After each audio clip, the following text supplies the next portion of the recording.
Okay. Yeah, thanks for joining us. So, we're based in the UK, but we've got a large international audience. So they come from around the world, and we always like to ask our guests just to give us an idea of where you were sort of born and raised, so at least the audience can get a picture. Because we know America is quite big, but each state is different. Yes. I was born and raised in Cleveland, Ohio. It's a small city in the Midwest. You know what I'm saying? Not not really much, not a lot there, but it was a good place to be raised and grow up in for sure. A lot of people would have thought you were, because of your connection with Easy and Ruthless, that you were born and raised in LA, and I guess because of the sound. But in Cleveland, when you were growing up, what are the things that you were influenced by, the kind of music and stuff?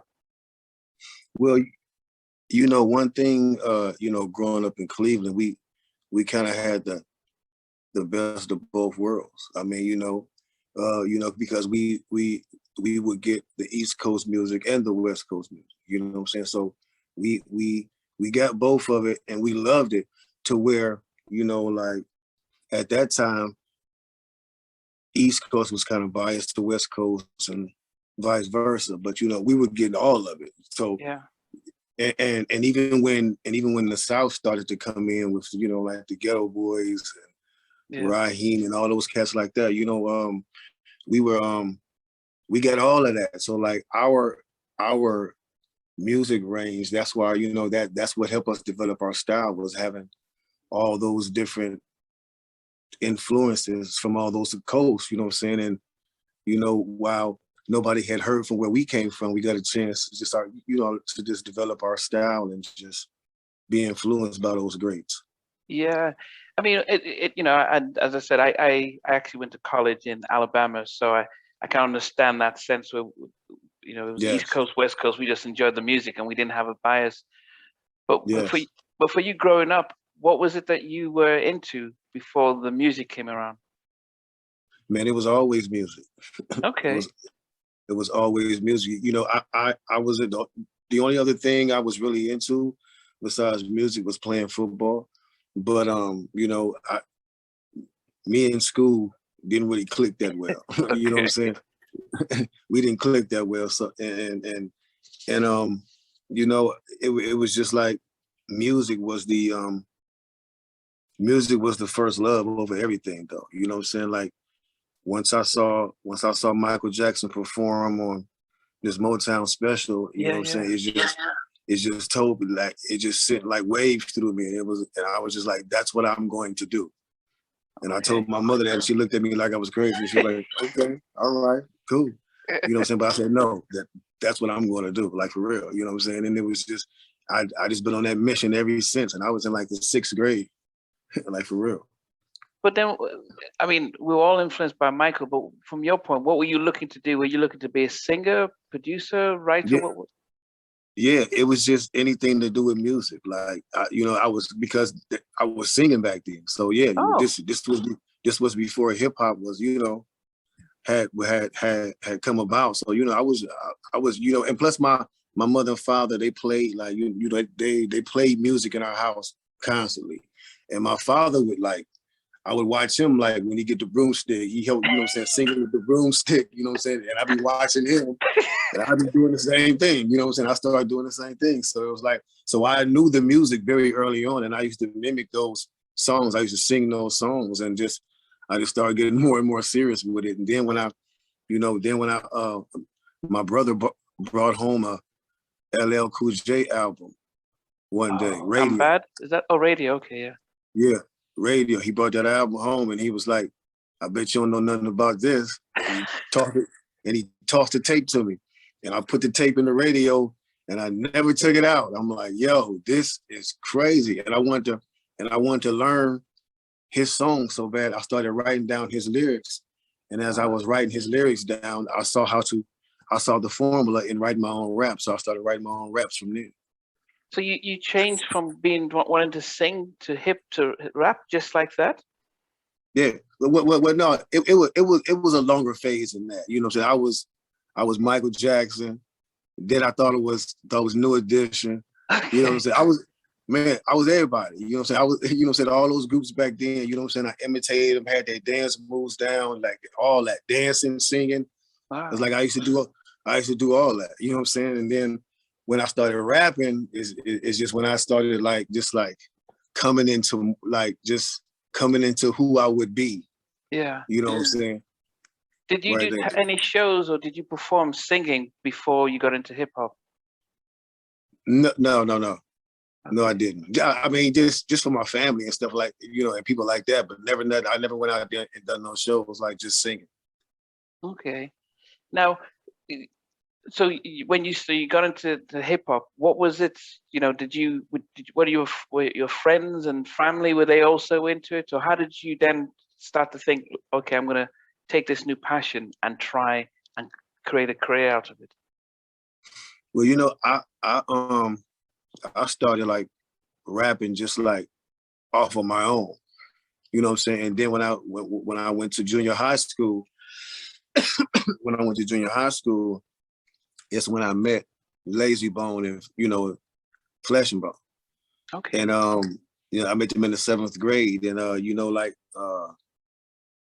I was just doing it like on my own, you know what I'm saying? Like, but then like I met them and we kind of clicked up, and we started rapping in the hallways. At the time, they were Lazy and his brother Flesh, they would do the beatbox, you know what I'm saying? They would beatbox, and then I would rap, me and another cat we had that was in the group with us.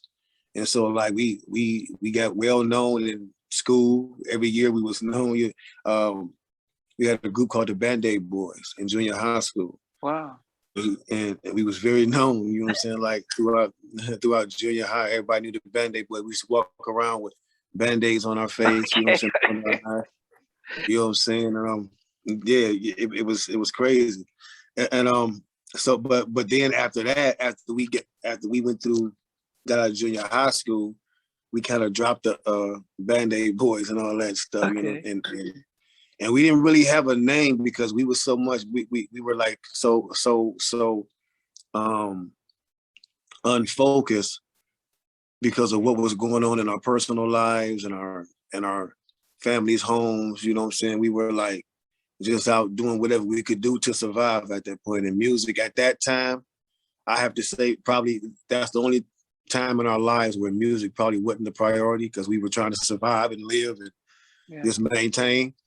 But after that, you know what I'm saying, we you know, after that, I think Lazy, you know what I'm saying, had got incarcerated for a while, and I had got incarcerated for a while. And after that, we decided that it was nothing but music. Okay. From here on out, nothing but music. We had something special. We had something different, and man, we was like, we got to put everything we got into just pursuing this and making it happen, or it's not gonna happen. And that's when we decided to come out to California.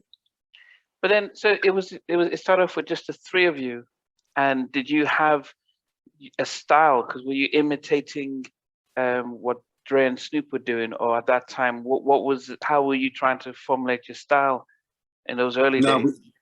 We wasn't.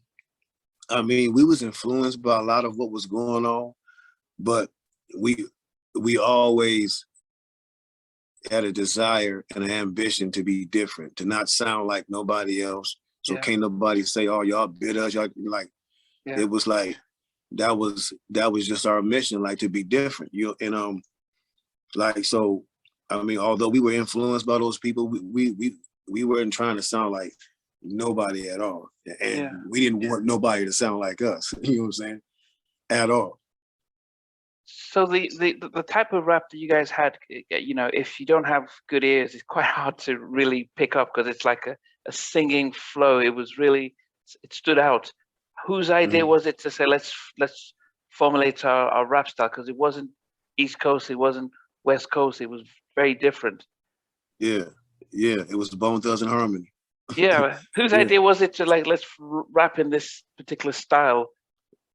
It was, man, you know, that the harmony part of it just really happened, honestly, coincidentally.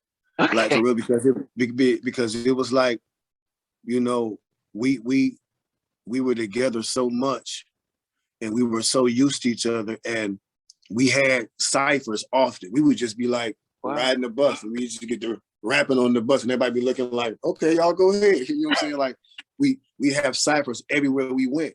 So, Yeah. and we knew each other's rhymes so good from always saying them. When one person would be rhyming and the other four would start ad-libbing his rhyme, it sounded like harmony. So as we went, we just started actually harmonizing, doing the ad-libs, and that's what it turned into. Wow. You know what I'm saying? And like, yeah, that's exactly how it came about. So it was like I said, all that came about gradually. It ain't like we just jumped in like, okay, this is style. We did it. No. Yeah. It all came gradually from, because like we always wanted to be them dudes that had constant flow, like no space in between words, like then. But then when we like picked it up a notch, it came with the, you know what I'm saying? It was like something different. So that was a whole style in itself. And then we put the harmonies with it. That just like created the whole flow. So, because you mentioned just Lazy and Flesh and Bone, and the three of you were in junior high. Then when did Wish and Busy come? Wish was around in junior high, but he wasn't never really actually in the group. He was just always used to hang around, like, and say he was in the group, but he wasn't really like rapping. You know what I'm saying? He was just like, running through school being a bully. Bullying people. Yeah, but yeah, he was yeah, but Wish was always around. Of course, he's their Wishbone is their cousin. Okay. You know what I'm saying? Yeah. So and then we met Busy like later on in high school. You know what I'm saying? In high school. But yeah, but at first it was like it was me and Lazy though. It was Krayzie and Lazy. That's why our names like are similar, because at first it was just me and him. Like me and Lay went through the whole city getting in talent shows. Like we was known as them two dudes. Like we was known as them two dudes. Like they can flow. The light skin and dark skin dude, they can flow. Like for real. Every time they saw us, they knew like, oh shit, these little dudes about to go. They about to go in. You know what I'm saying? Yeah. So we had made a name for ourselves in the city early, just me and him, like hitting talent shows, just doing this. And then, we came along and we met Busy, and Busy was actually a member of the group before of Bone, before Wish and Flesh actually officially joined. Because Flesh was in the group with us in Band-Aid Boys, but after high school, Flesh had got more serious with going to school and going to college, and you know what I'm saying, he had left the music alone for me, like y'all niggas ain't gonna make it. You know what I'm saying? Like for real. And man, me and Lay just stuck with it. Like me and Lay just stayed with it like tough, and like I said, getting into talent shows. And so Busy joined. Busy became a part of the group, and then Wish got in, and then Flesh, you know what I'm saying, after we made the move to LA, he was an official part of the group, you know what I'm saying? So like, yeah, that's how that all went around. Yeah, I think when you guys came out, the rumor that we got was you guys were 5 brothers and a cousin or so. They made it, I know there were 2, but it made it seem as if all of you guys were related. So that made it so intriguing to the rest of us, like, wow, this family of rappers coming together and stuff. But I guess it was part of the hype, because as I said, I still didn't know if you guys were all related or not, but you kind of cleared it out. Yeah. Most hip hop, I don't know, because Wu-Tang was probably an exception where they had the big groups, and then NWA. Did you always think it'd be cool to be part of a group, or did you ever think about just being a soloist? I mean, man, back then, back then it was like, well, back then when we started, groups was the thing. Okay, hip hop groups. Yeah, hip hop groups. I mean, you don't really see that now because everybody's about me, and everybody went at the forefront today. Yeah. But yeah, you know, I mean, that's the era we came up in. So like, I mean, we had plans to do solo albums and all that stuff. Like that was always in our plans, but we enjoy being a group because the dynamic of the, you know, the sound and the dynamics and the chemistry that comes together when we all unite is uncomparable Yeah. by far. You know what I'm saying? So that's always going to be the best. Yeah. You know what I'm saying? Like no matter how good a solo projects we do, how good if it is, I don't care if your solo project go double platinum, win Grammy Awards or whatever, Bone as a group will always be better. It's very similar to New Edition, you know, when, you know, that's why they're still considered one of the best R&B groups out there because of that. They go away, come back, and that brand is such a powerful brand. Exactly. Did you then have a vision like, okay, we need to go to California instead of New York, and we need to go to Ruthless instead of, you know, Death Row? What was? Def Jam. Yeah. Oh, okay. Was Def Jam in New York or Ruthless? Yeah. Or what was the idea? Well, although we were raised by New York, rap, you know what I'm saying? Like that's what influenced me to want to be in the game. Like all of my greats are from the East Coast. KRS-One, LL Cool J, Big Daddy Kane, Bismarcky, rest in peace. Man, just Dana Jane, Slick Rick, all of them. You know what I'm saying? Like EPMD, all of them, yeah. EPMD, you know what I'm saying? Like that's who I came up off of. But we, like, even though we loved them, we resonated more with what NWA and Eazy-E were talking about because of the way we were living. You know what I'm saying? Like our lifestyle, we resonated with them far more because we was them dudes like ran around like that, like we dressed like them, like we had braids, like we dressed like them, we wore the flannel jackets, the Dickies, the khakis, you know what I'm saying? Like, so it was like we gravitated more to that, and we were like, when we got hip to like NWA, Eazy-E, like we were like through the roof off them, like we was like fans, like hardcore.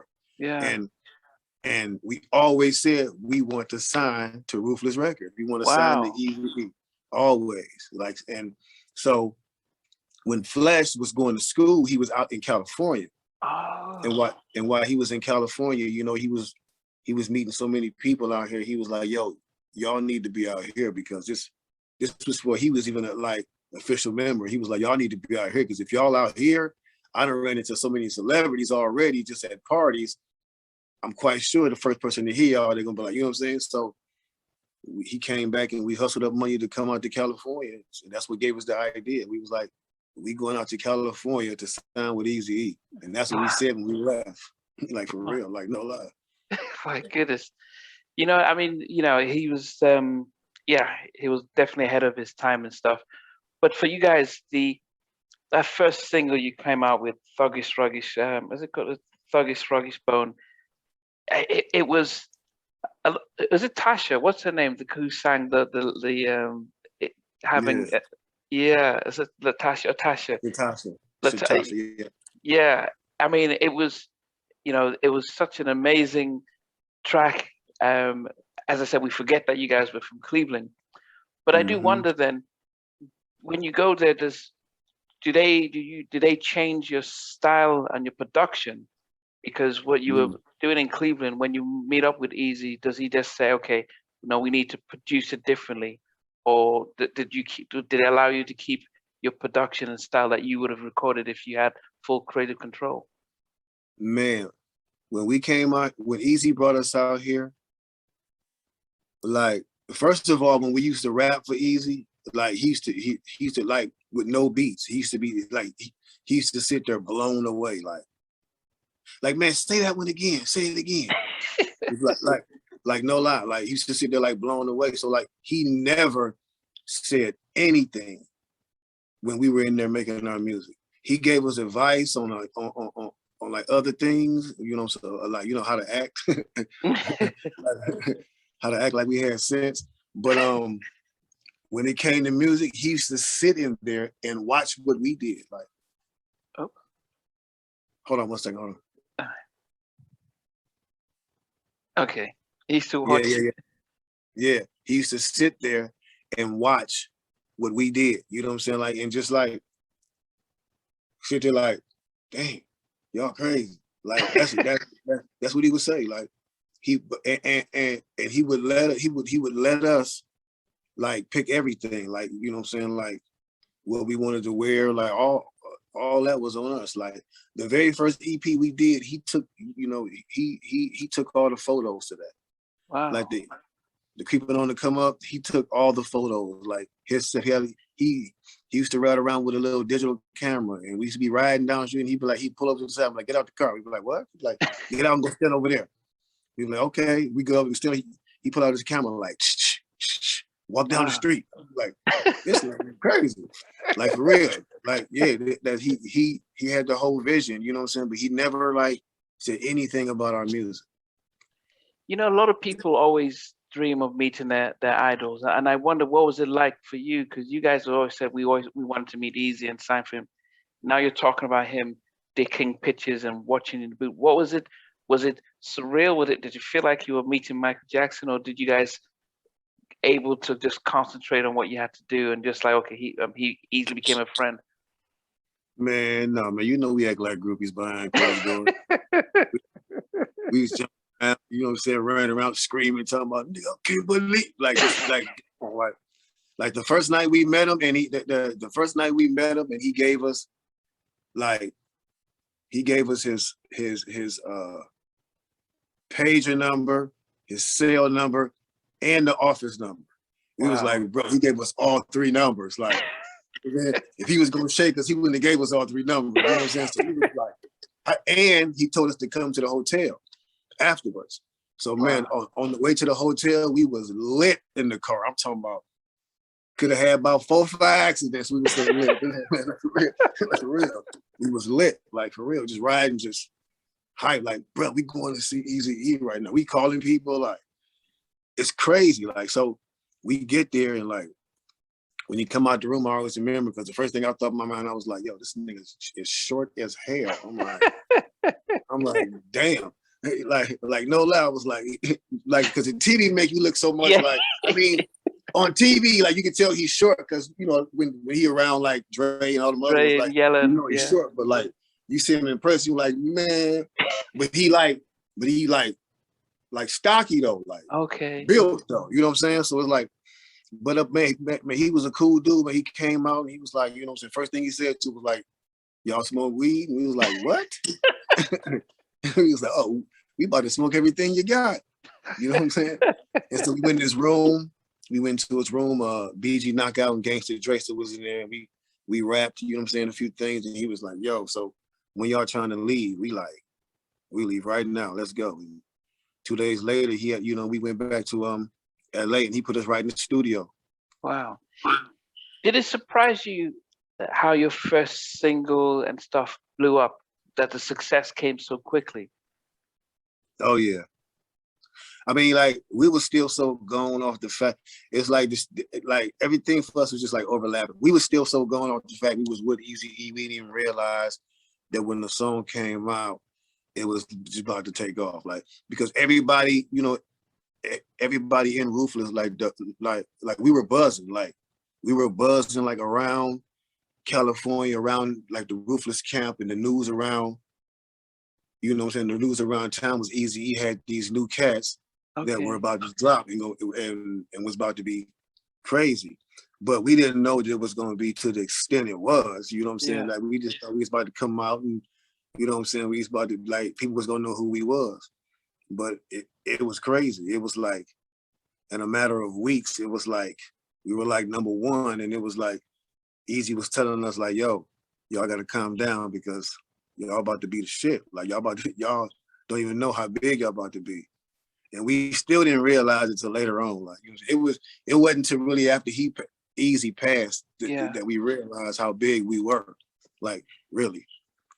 So, because I know we're going to come to the fact that you've got not just an album that dropped in April, that you've got your syrup line, you've got the clothing line, you've got a lot of things.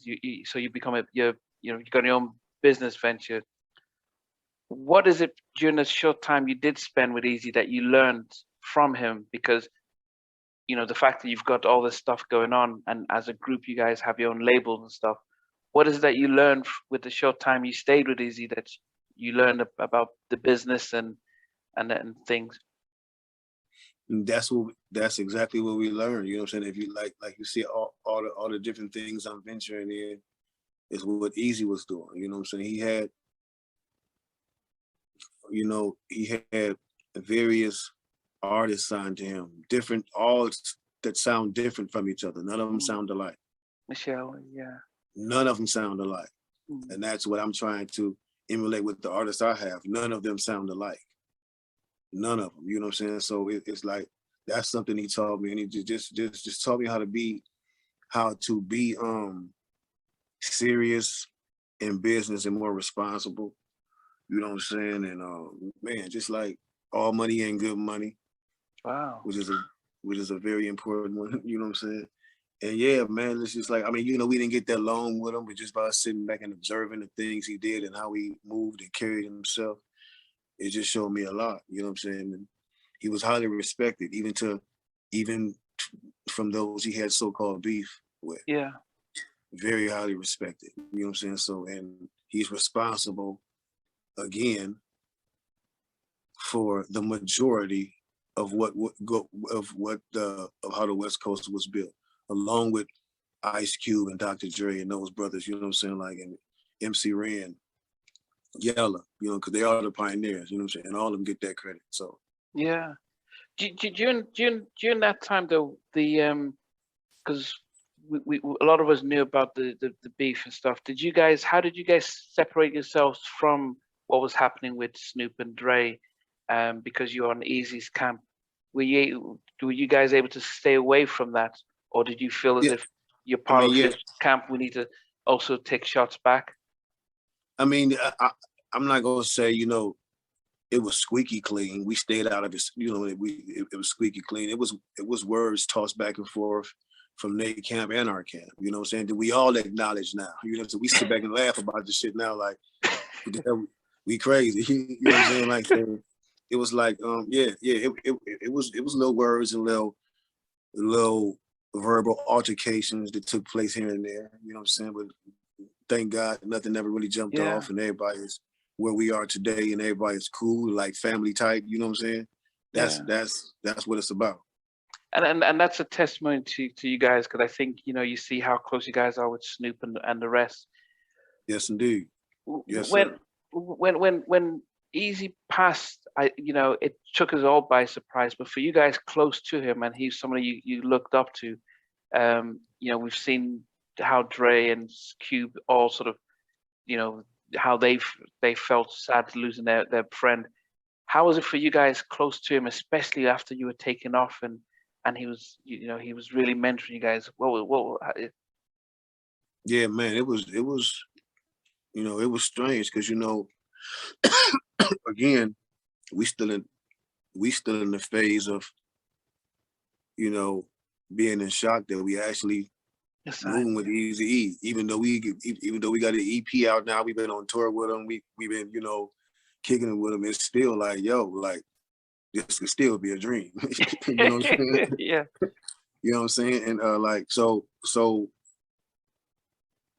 when he died, it was just like, wow. It was like another. I'm like, this is crazy. Like just and you get to thinking like, just our luck. Like like all the times like we had ran into brick walls, thinking we had a shot here and it didn't pan out, and then we finally get the shot we wanted, and that was like, it's over. Wow. You know what I'm saying? This is what we thinking. Okay. But at the time, we not knowing the impact and what the industry and what the fans are saying. Yeah. You know what I'm saying? We ain't knowing that like they looking at Bone Thugs and Harmony like gold like right now. Yeah. You know what I'm saying? So it's like we thinking we about to be dropped and we going back to Cleveland, time to go back to hustling and doing what we do. You know what I'm saying? Like, so I mean, but we got the call that we weren't being dropped, and we were being kept on Ruthless Records, and it was new people running it and all this, you know what I'm saying? Everything changed, and you know. Yeah. So because you guys came out with The Crossroads, which even if I watch it now, it's quite emotional to watch, especially when, you know, that part with Easy comes up and stuff. Really, how hard was it to write that? Because, you know, it's very similar to, I won't say similar, but you think about when Puffy did the Missing You stuff, those types of songs attributed to great artists are really, the emotions still carry to today. Was it a easy or hard thing to write at the time? No, not really. I mean, you know, we had felt we needed to do it anyway because, you know, around that same time we had lost a lot of our family members and friends as well. You know what I'm saying? So that's why we, you know, when we did the original song, it was just about one of our friends that passed away. Okay. The original Crossroads, it was about one, but at the same time, like mysteriously, like we started like losing like a lot of our relatives, like not by natural death. You know, my cousin was murdered, which his uncle Charles was murdered. Oh You yeah. know what I'm saying? One of our childhood friends was murdered. It was like my brother-in-law was murdered. So it was just like, it was like one after the other. So it was like, you know, we need to remix this song and, you know, pay homage to our, you know what I'm saying, to all our people. It didn't easy. So it was just like, you know, yeah, let's just remix this song and just, you know what I'm saying, like, and just put it out. So when Wish says, I miss my Uncle Charles, so that was actually a real uncle. That's okay. Oh yeah, definitely. You know, in the video that they had a point where the sort of angel takes a baby, and that's really, that was a hard one. That, you know, just in the video, you know, he comes in to the hospital and they take this baby, and the parents say, no, leave our baby and stuff. Did you look at the video and think, what did you think when you, because as I said, it's one of the biggest tracks hip hop, but what did you think when you saw the video, the finished video? I mean, you know, back then, you know, I looked at it like it was cool, like it was, you know, it was cool, and it was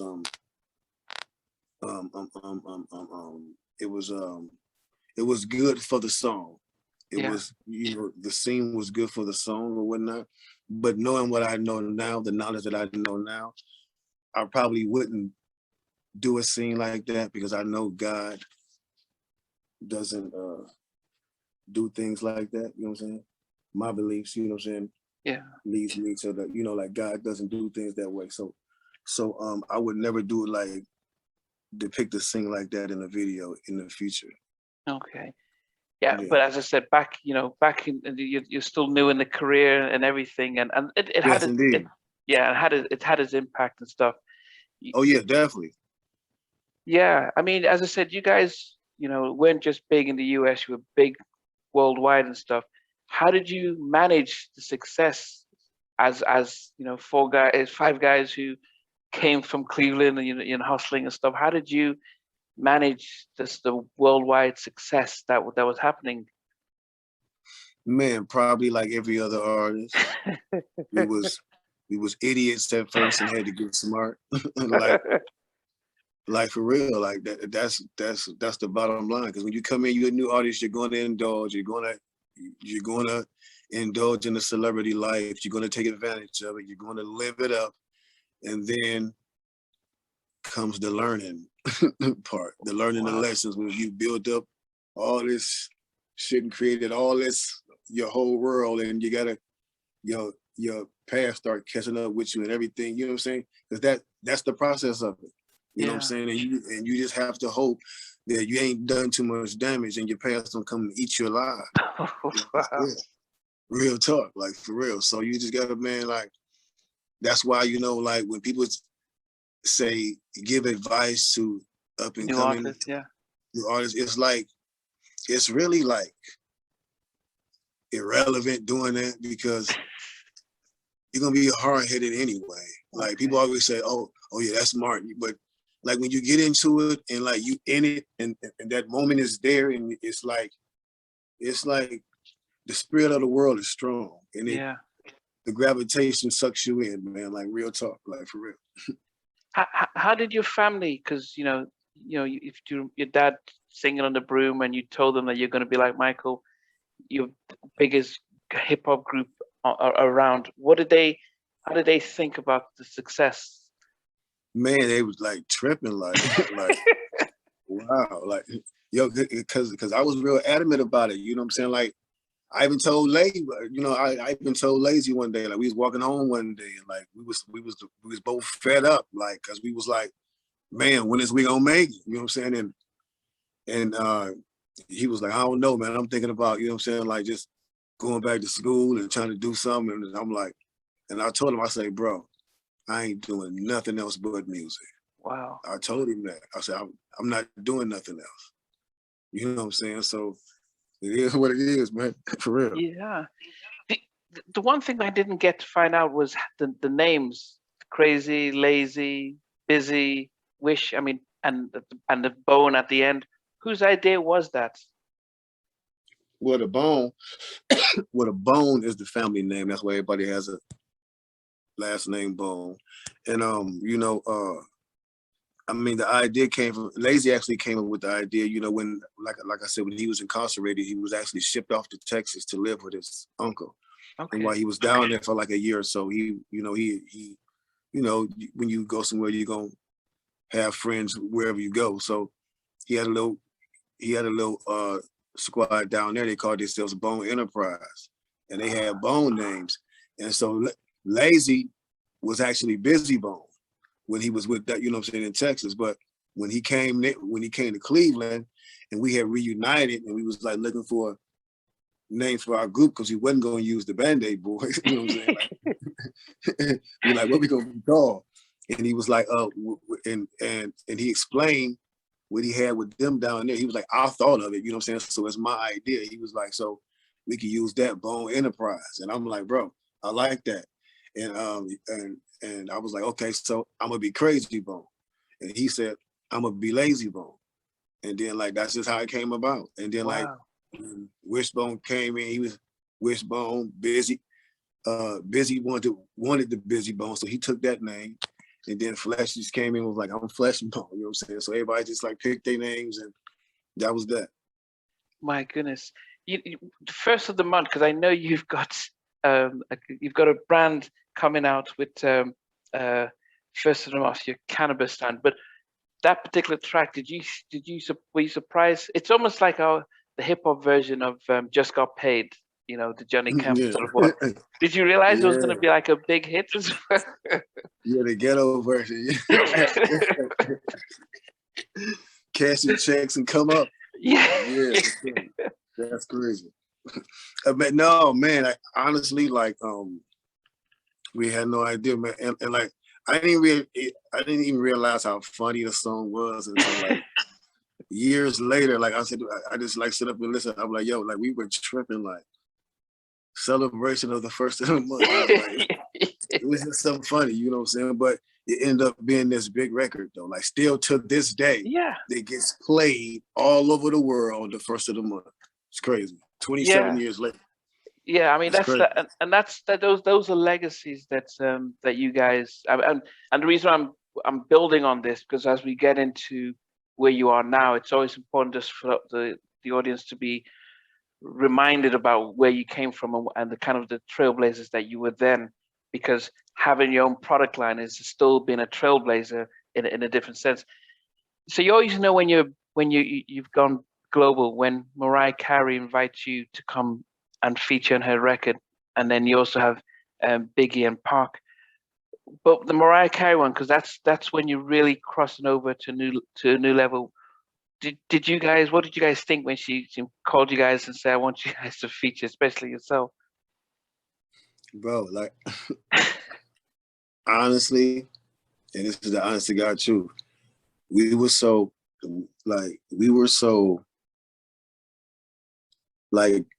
wrapped up in what like we was doing and like going and like just like, because like we were fresh into like what we was doing, like being Bone Thugs and Harmony and having this newfound success. We didn't even really realize who she was at the time, because like we almost did not go. Like go down, and we were on the, like, because we were so lit and like so off the hook and on fire in Cleveland at the time, like this is fresh to us. Like, so the whole city is just like on fire because of Bone Thugs-n-Harmony. We didn't want to leave the city ever. You know what I'm saying? Like, so we was in there like just like enjoying the love. Like, we was sitting on the plane, me and Wish. We sitting on the plane and we like, Wish like, bro, you feel like going to New York for real? I'm like, I don't know, man. I really don't. You know what I'm saying? I really don't. But like, some just told me, like, I was like, no, bro, let's just go down here and knock this out, bro. Like, for real. Like, that's how loosely, like, we talked about it. Like, you know what I'm saying? Like, not even realizing who this was, like, telling us to come. Because, you know, man, we still like them dudes from like from the block. You know what I'm saying? Like, ain't nothing really changed. Like, we just got a couple songs out. You know what I'm saying? So it's like we still, these dudes is just like, all right, man, we gonna go. Come on, let's go.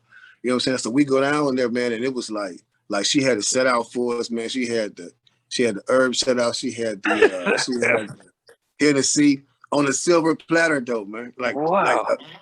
On a literal silver platter, though. Like, no bullshit, like, for real. The herb and the Hennessy on a silver platter.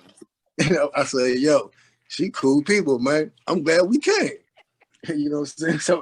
So man, we go in here, and I think like Stevie J was in there. Okay. You know what I'm saying? Stevie J was in there. I think Puff came by as well, you know what I'm saying? And they played the beat for us, and man, you know, me and Wish is like, we heard the beat and we just went in there like and just knocked it out, you know what I'm saying? And it's, next thing we know, it's on the radio and it's a hit. Everybody's like covering the song, and she doing an interview saying it's her favorite song. And I'm like, yo, son. And I'm realizing like who she is. I'm like, son, like, man, do y'all realize we got a song with Mariah Carey? And like, for real, it was crazy. And like, we just became like real good friends, man, to where like we talked to her all the time. Like, she was like, come on, let's work on some music. Like, you know what I'm saying? Like, wow. Got several songs with her, you know what I'm saying? Like, so she always been like fam like that, for real. Our sounds just connect so well, you know what I'm saying? So it's musically match made in heaven. I mean, and that's something because, you know, I know you guys are going on tour with TLC, and because of the stuff with Mariah, I could see the connection. I could see the fact that you guys crossed over, because there are some groups that will probably say, no, we're hip hop, we don't sell out and stuff, but, you know, taking that step to cross over opens you up to a new set of fans who probably wouldn't have heard of you, but were exposed. No, we didn't cross over. The crossover crossed over to us. Yeah, well, yeah. As I said, yeah. I mean, you didn't change your sound, but you got people who crossing over. I mean, you have people who wouldn't necessarily listen to hip hop or listen to your style, searching you out. With Easy Gone, who's guiding you guys, you know, direction? Because you know, all of a sudden when you're very successful, having double platinum singles and quadruple platinum albums, who's now saying, okay, this is how you guys need to be next, and this is how to make sure you keep the momentum going? Or is it the 5 of you doing it yourselves? Or yeah, man, if you know Bone Thugs-n-Harmony, you know there is no human being on earth that can do that at all. You know what I'm saying? They can, you know, advise us and, you know, here and there, but you know what I'm saying? We have existed, man, you know what I'm saying? Like, it's real weird because we have existed just on the strength of who we are and what we've done in the past. And like the foundation that we've laid is very, very strong after all these years, you know what I'm saying? It's amazing to me the dedication and the loyalty of the fan base that we have all over the world, though. You know what I'm saying? Yeah. It's like still, you know, it's Bone fans out there to where if we go over to Australia, we go to, you know what I'm saying, Colombia, to these places, like there's still large crowds out there just singing our songs and coming to see Bone Thugs-n-Harmony. So that's definitely a blessing, for real. What did you, how did the collaboration with Akon come about? I tried. Man, that came about through you know, we were signing Interscope at the time, and you know what I'm saying, you know, those plugs Jimmy Iovine got, you know, just and when we met Akon, you know, he was a huge fan, and of course we was fans of what he was doing. So like he was like, yeah, I want to link up with y'all. That's why we ended up doing 2 songs with him, because like we been, you know, we really wanted to work with him and he wanted to work with us. So Yeah. definitely. And yeah, I mean, but when we get to the latter part of the 2000s, I mean, 'cause that was a massive hit. There seems to be, you know, music's changing quite a bit. You know, the types of hip hop is switching a little bit. What happens to you guys as a collective when it comes to, okay, do you then decide, like the New Edition guys, let's do our solo stuff, and come back as a group, or how does it run its course success wise that everyone decides to take a break? I mean, it varies for certain artists. It depends on, it's about who's who. Like, you know what I'm saying? Like, it's, I mean, like, you know, like some artists are still maintaining, doing what they doing and living very, very well. You know what I'm saying? Like, I know some old school artists that even came out even before we did are like, you know what I'm saying, maneuvering through the era even now. You know what I'm saying? Like, so it's like, it, it's possible, because this is an industry that's full of opportunity. Like I just said the other day, you know, hip hop is still very young, Yeah, not even 50 years old yet. So we haven't even matured yet. You know what I'm saying? yeah, Hip hop still doesn't even know how to treat its pioneers and its legends yet. Hopefully, mm, as it grows up, all that yeah. will change. You know what I'm saying? So it's like we just have to wait and see, man. You know, and just do what we do, and just like if you blessed to keep going and like doing what you do, like making music, and you still have the audience, then by all means you should keep doing it for real, and keep your legacy going for real. Did you decide to relocate to California, or were you still based in Cleveland? What was the how what or did you just hop between both cities? Yeah, I'm hopping in between both right now, because I'm doing different things in both cities. I have a nonprofit organization in California and in Cleveland, Ohio, called Spread the Love. You know what I'm saying? So I'm actually back and forth. I have projects going on in both states. So looking to do a lot for the community, like for the communities in both places. So Yeah, but can we talk about the nonprofit stuff? Because what how does that you know how does that come about where you're thinking about setting something up, and who are the target audience, the targets that you're looking to that support? well, right now what I'm doing is working on a project in the process of acquiring the land of my old elementary school. Wow. My old elementary school it was torn down like a few years ago. So Yeah. what I'm trying to do is I'm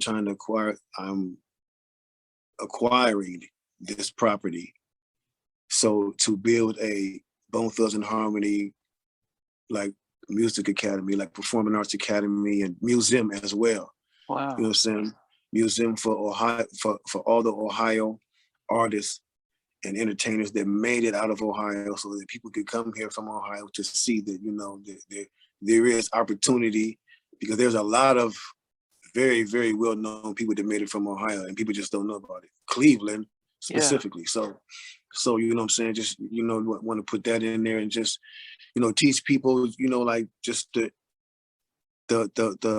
fields of entertainment, man, whether it be engineering, whether it be being an artist, a manager, just like all these skills you need right here in the community. You can come here. It's right in the and this is the neighborhood we grew up in, like in our actual neighborhood Wow. off of St. Clair. You know what I'm saying? So like in the Glenville area. So it's like we're giving people, you know, opportunities right starting right there in the community. You don't have to drive out to the suburbs to sign up for this. You come right down here.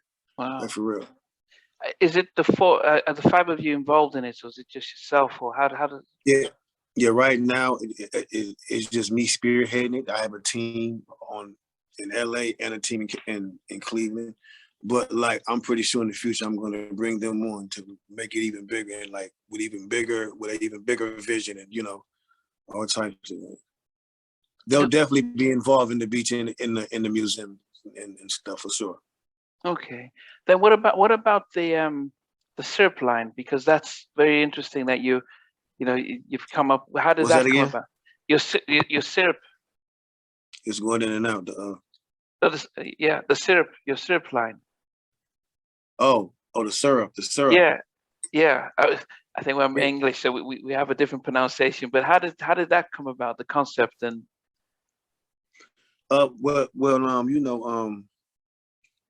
Man, it's just I've seen people drinking,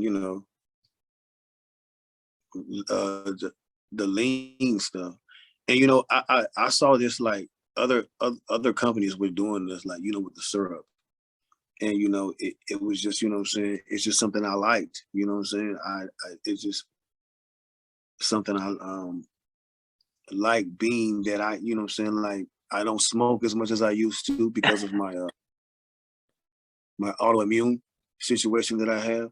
So I okay. don't, yeah, so I don't smoke as much as I used to. So I do like edibles and like the syrup.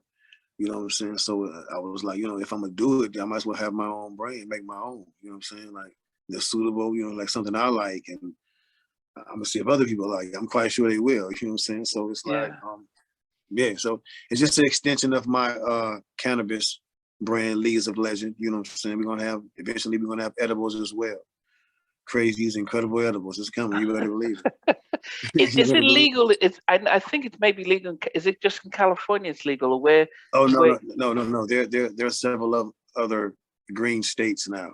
You know what I'm saying? So yeah, that's legal. It pretty soon it'll be all 50, whatever states we at, 52 states. It'll be all that. Yeah.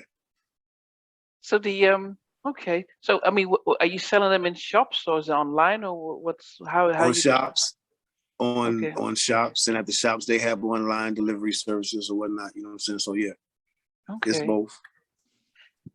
One of the things that when we started off, you talked about how easy mentored you and things like that, but we also talked about how the industry, you kind of get caught up in it and advice for new artists.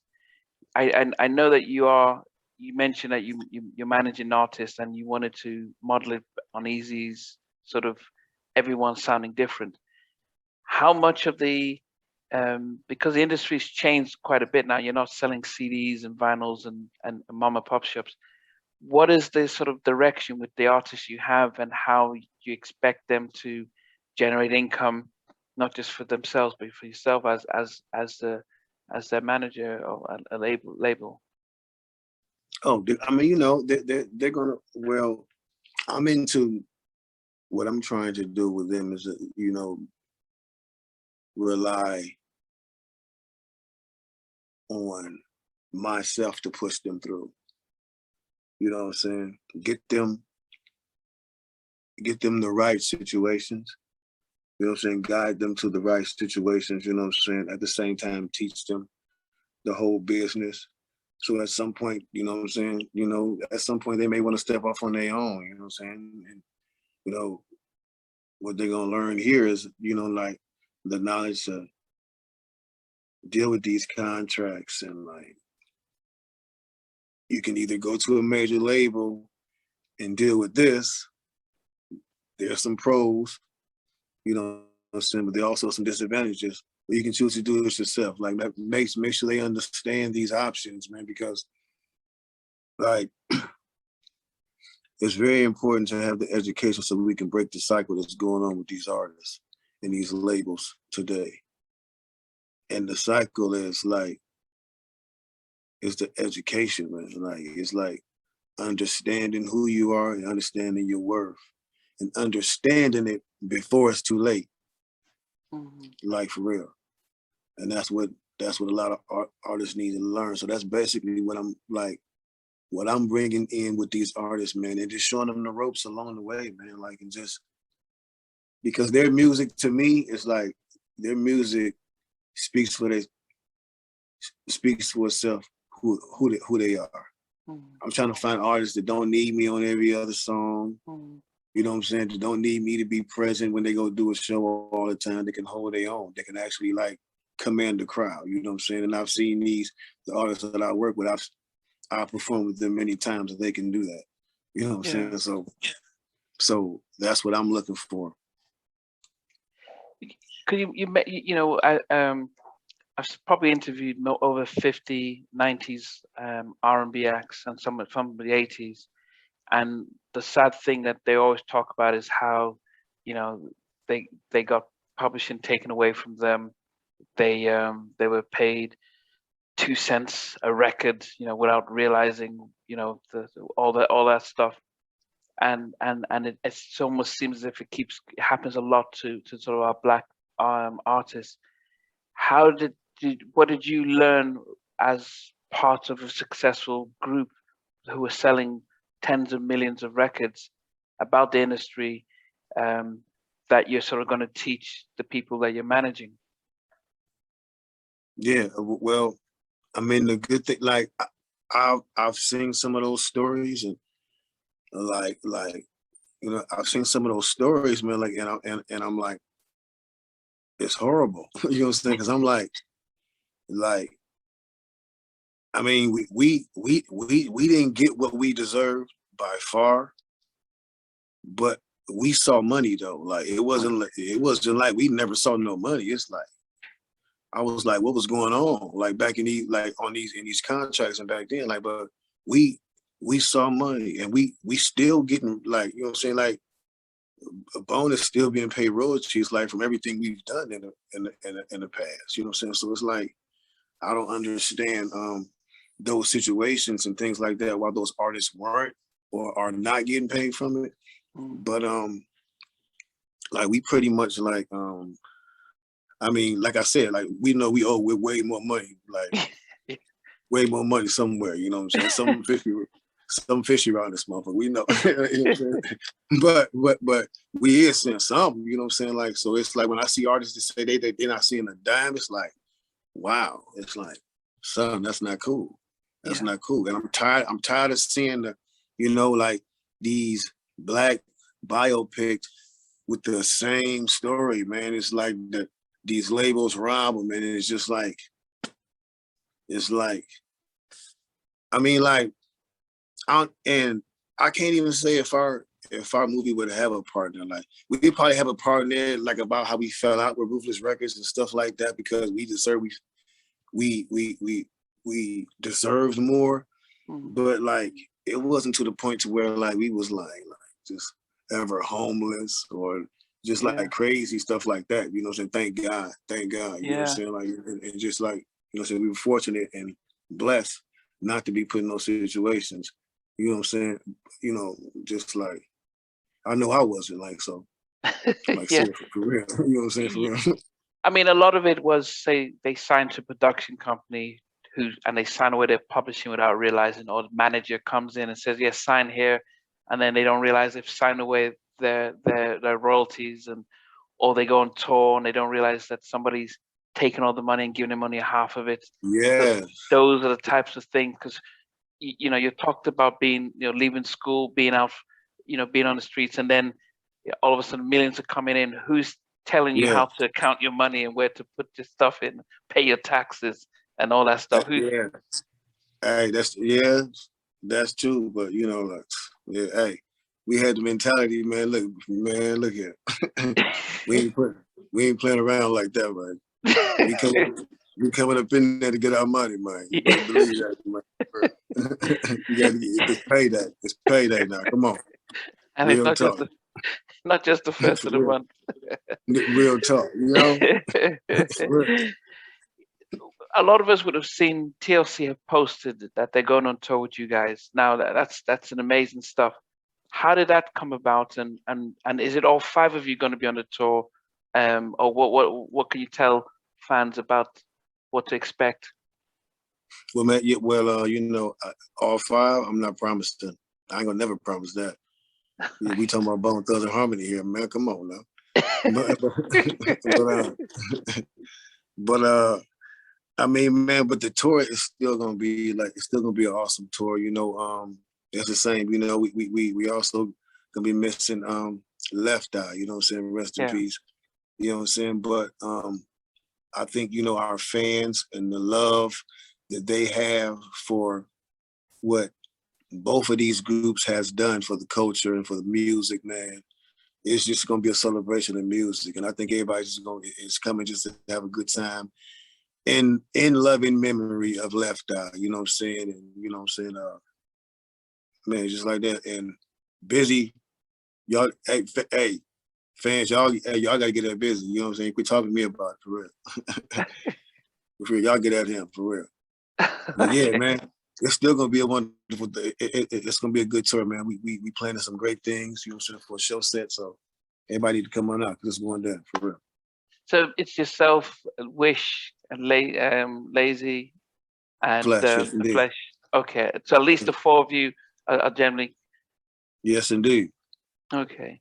Yeah, and one of the things that our audience would always know, that you've mentioned you've been around for over 20 years, and people change and grow and stuff like that. But I think when the core is still there, there's always room for others to come in. Now, outside of the TLC tour, are you guys touring on your own, or are you doing your separate thing, separate tour? Are you touring with the others? Man, we go, we go, yes, we touring at, before the tour, after the tour. You know what I'm saying? Like, Okay. so we doing dates like all the time. Like especially now, like as soon as everything opened up, like everything just like, like flooded in, and we like booked up until like so far the middle of next year. Like it's crazy. Wow. Yeah. Wow. Then how do you have time for your own solo stuff? Because I know you released an Oh album. no, no. Those shows are in the midst of all those shows. Like yeah, solo shows and all that. Yeah, definitely. Would you? Because I went to New Edition when they did their Home Alone, Home Again tour in '97 and '98, and they all come out as New Edition. Then they all go back in, and BBD come out to perform Bobby Brown, Johnny Gill, Ralph, and then they all come back as New Edition. If somebody comes to Bone Thugs and Harmony tour, would we see you guys just performing all the tracks, or would you have segments for you guys to do your solo stuff, and then all of you come back in, or Yeah, that's definitely something we're working on. Like as a Bone Thugs and Harmony tour, like as for a project that we have in consideration. Like definitely, for sure. okay, okay, okay. Now, just before, I know that you guys have, I know that you've got the podcast, is Truth Truth Talk. What's that about, and where can people get to listen to that? Man, Truth Talks is basically a show. It's a podcast where we me and my partner, the bum QG, we talk about just like different subjects. Like religion. We talk about politics. We talk about entertainment. Just everything. We've man, like we address everything, but we look at things first. We look at things. We pick a topic, and we have two sides. We have what man says about it, and then we just goes and we say what God says about it.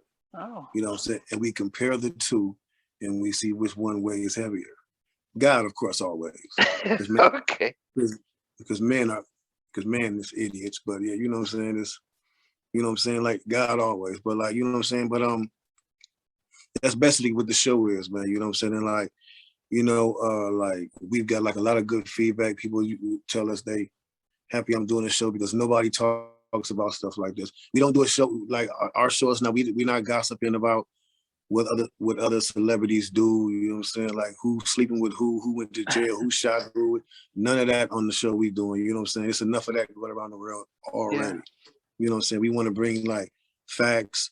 It's not a conspiracy theory show, even though we've had topics on a few conspiracy theories that are out there, you know what I'm saying? Yeah. But I want to stick to mostly facts, man. I don't want to go off no speculation because our show is here to educate and enlighten people, you know what I'm saying? Yeah. Not to fill your minds with gossip and all that other crazy stuff, like for real. Yeah, no, and I think that's the one thing that we, most people talk about the music industry, and we talk about shady people who have knowledge and power taking advantage of vulnerable people. Hmm. People don't talk about some Illuminati or some, that's fictional. I have no idea for anything like that. I just know that there are people who have more knowledge about contracts and deals and take advantage of people who are just so desperate to get in, more so Hmm. than all this other stuff. So it's good to talk about it so that people come into the industry aware that even the lawyers you go to could be part of the industry system and might not be as truthful. So it's almost good to be triple careful. Hmm. When I'm not doing this stuff, my full-time job is I'm a mental health therapist here in the UK, treating under 19s. And one of the things that is big here is that mental health among the Black community here in Europe it's as poor as anywhere because people don't come for help. They feel as if no, we're Black and we're strong, but they Hmm. suffer the most.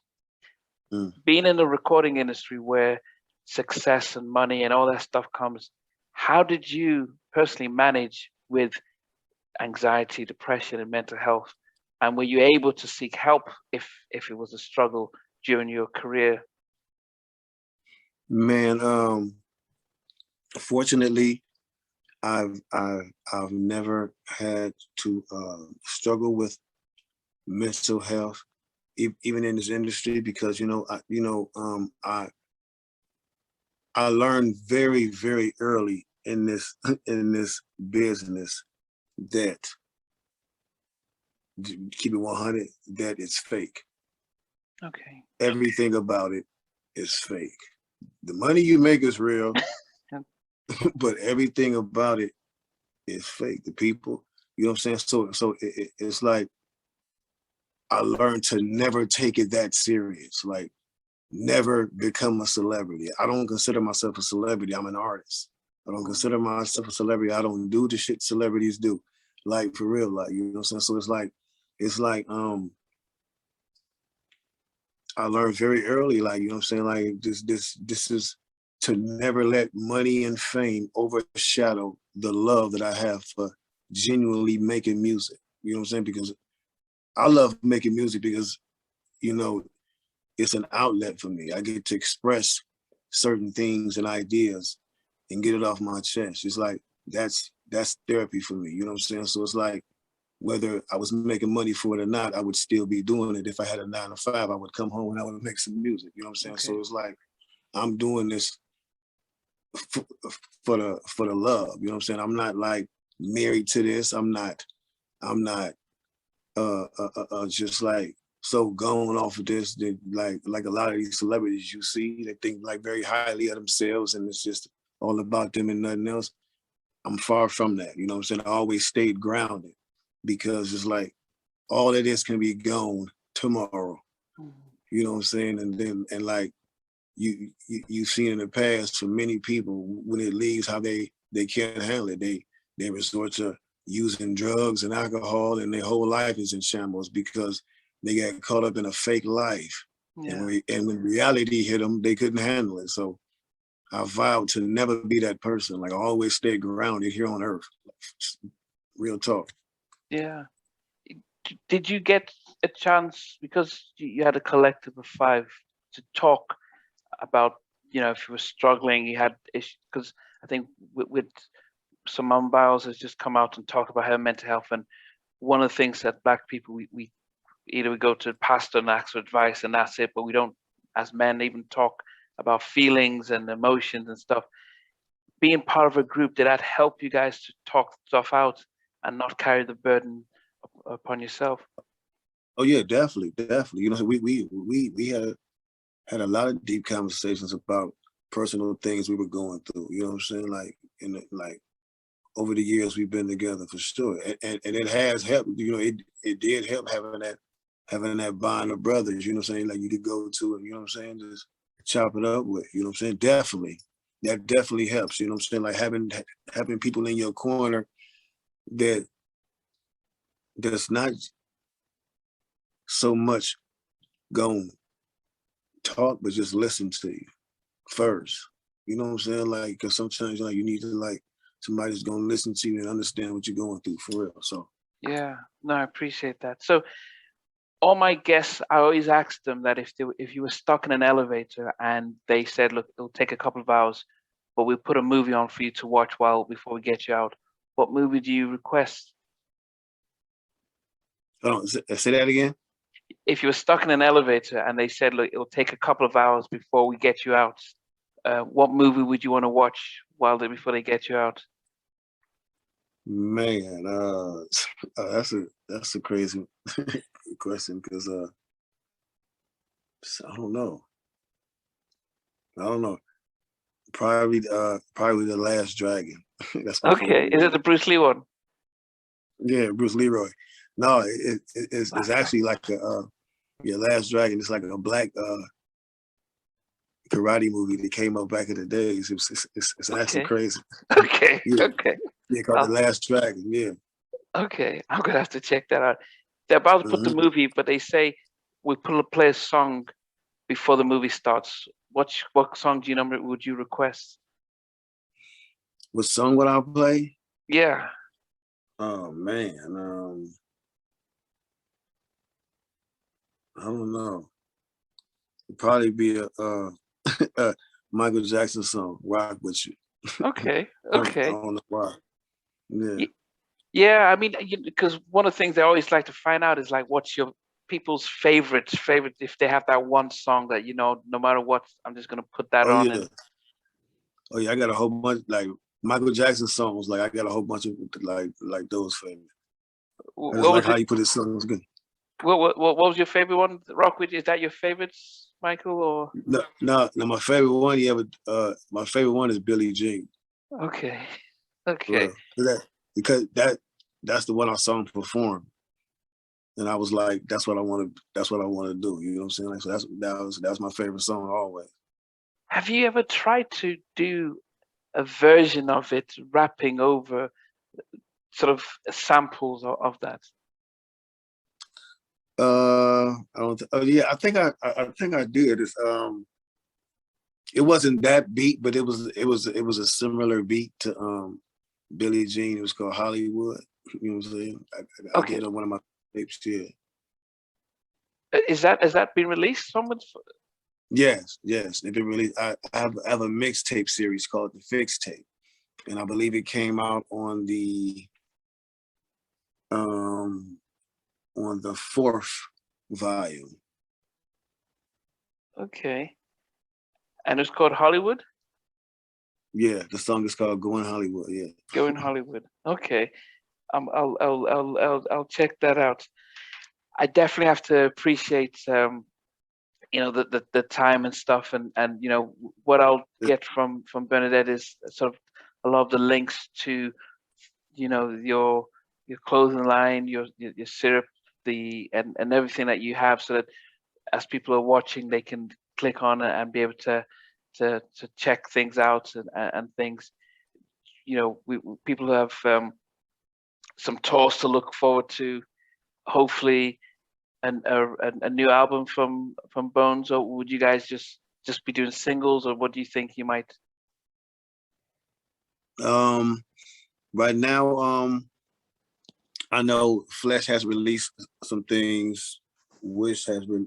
I mean, Lazy has released some music, and Busy's working on some music. I'm also working on some. Yeah, so right now we're just doing like everybody's doing their own thing and they releasing their music, just focusing on their little on their little thing. Everybody's doing a lot, man. You know what I'm saying? And like just because you know it's we are Bone, but we are our own individuals as well, and we have other things going on that has nothing to do with Bone. Yeah, That's just that's just life, you know what I'm saying? So I mean, I'm quite sure, man, that Bone Thugs and Harmony is, you know what I'm saying, not like you will be getting something from Bone Thugs and Harmony. That's very big in the near future. And, That's and all it, I'm saying. and it's good, as I said, that you guys are doing just all individual stuff and then coming back. That's what makes you a massive collective.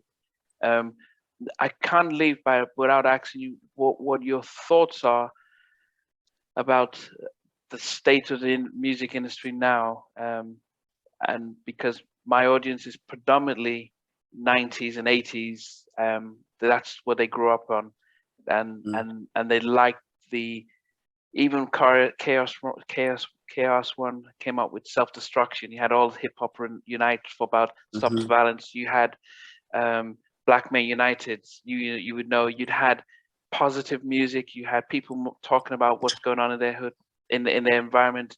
It seems as if there's a trap music that's out there, a lot of older auto tunes. It's quite different from the kind of things you were influenced by, New York and West Coast. What are your thoughts? And I'm not labeling any of the artists or anything like that, but do you think that hip hop has sort of been pushed in one, being promoted in one particular style, and the style that you were used to has been marginalized by the labels and mainstream media? Yeah, I say that all the time. You know, that's the only problem I have with hip hop is not even hip hop. It's these record executives and these people that's controlling whoever's controlling the radio, the program directors, and what I'm saying. It's like they're only allowing one form of hip hop to be heard. Like there are several different genres of hip hop within the genre of hip hop. They have to start respecting that. There is different types of hip hop that can be #1 at the charts on their own charts. You know what I'm saying? Like, so why does it have to be one category of hip hop and all you get is just trap music? Like, you know what I'm saying? Like, it wasn't like that. You know what I'm saying? You had, it was gangster rap, you had conscious rap, you had backpack rap. You know what I'm saying? You only getting, you're being force fed one form. Like, this is all it has to offer. You know what I'm saying? Like, and that's not knocking nothing they doing. You know what I'm saying? Like, and there are millions of fans saying the same thing too. It's not just the artist saying this. You know what I'm saying? Like, fans know what they want to hear. You know what I'm saying? Just like people want to hear what they hear on the radio now. That's cool, to each his own, brother. Nobody's saying stop eating. Nobody's saying stop making the music you make and keep doing what you're doing. If that's what's working for you, that's what artists do. But there's a whole bunch of talented artists out here with different styles of music, with different messages that need to be heard as well. And they blocking it. And it's the reason they blocking it. Wow. Well, I definitely have to thank you for your time. You know, you've been a real trooper, and especially with everything. So I appreciate everything. And I'll be in touch with Benedetta to get things out. But thanks very much. And the fans are going to be amazing to see you guys on the road and stuff. Yes, indeed, man. Appreciate you. All love, for sure. All right. Thanks very much. Thanks, Benedetta. All right. Thanks for watching. Please remember to subscribe to the channel, but most importantly, to press the notification bell so that you can be notified when we do have a new interview. Loads to come. But thanks a lot for watching.